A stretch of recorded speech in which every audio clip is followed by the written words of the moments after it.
Madame, Monsieur, bonjour. Je suis Vincent Larosa, votre chargé de relations chez AXA IM Select.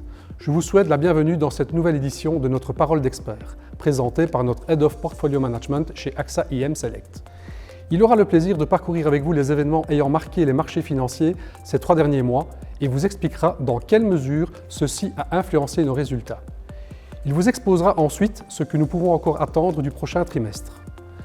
J'espère que ce petit film vous permettra d'avoir un bon résumé des derniers développements intervenus sur le plan macroéconomique.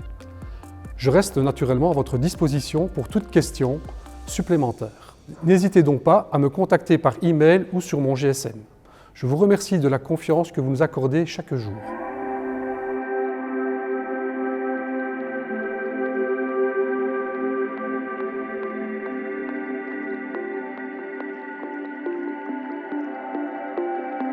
Après un mois de mars médiocre, la plupart des stratégies se sont fortement redressées au cours du second trimestre. Les obligations et les investissements alternatifs ont fait du surplace.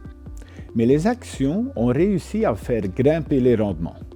En raison d'une inflation accrue, les taux d'intérêt ont augmenté partout dans le monde. Mais les actions ont semblé ne pas en souffrir, jusqu'à ce que le nouveau président de la Banque centrale américaine parvienne, à la fin du trimestre, à faire trembler les marchés. Les actions ont connu une saison de résultats positifs.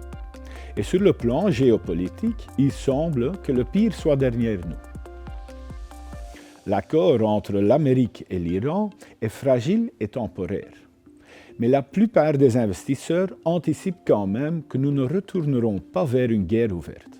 Nous prévoyons également que le détroit d'Ormuz se rouvre davantage. La Banque centrale américaine a tempéré les attentes concernant les baisses de taux d'intérêt, au point que nous anticipons désormais des hausses des taux. Cela a eu un impact sur certains secteurs.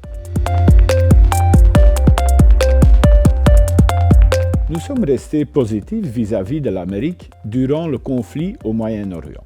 Les pays en développement ont également su nous séduire en raison de leur exposition aux actions technologiques.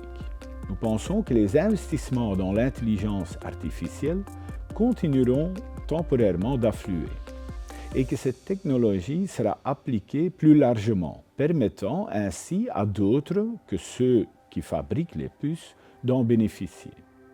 Après l'accord avec l'Iran, nous avons réduit notre sous-pondération en Europe, car sans crise énergétique, cette région est intéressante en termes de prix.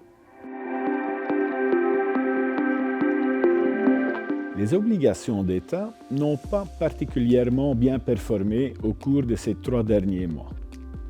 Les déficits publics continuent d'augmenter et les banques centrales luttent contre une inflation croissante, avec des taux d'intérêt en hausse. Ce qui a bien fonctionné, ce sont les segments au sein de notre fonds Bond Satellite, à savoir les obligations convertibles à haut rendement et celles émises par les pays en développement. Celles-ci comportent un peu plus de risques, mais dans un environnement avec peu de faillites, elles offrent les meilleures performances. Nous continuons à leur donner notre préférence car nous ne prévoyons pas de récession mondiale. Nous sommes conscients que les risques géopolitiques ne sont pas complètement écartés et que, par conséquent, les banques centrales ne peuvent pas non plus immédiatement changer leur fusil d'épaule.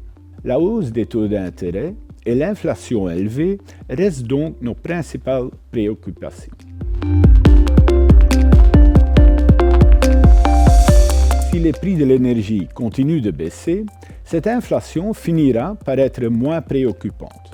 Cela pourrait apporter un soulagement aux investisseurs et faire grimper davantage les rendements. En résumé, nous restons positivement positionnés par rapport aux actions et aux obligations à risque. Nous sommes devenus prudents concernant l'or et les obligations d'État ne figurent pas non plus en tête de notre liste. Nous sommes prêts à réaliser d'autres bénéfices si l'occasion se présente. Il me reste à vous remercier pour votre confiance et vous dire à bientôt.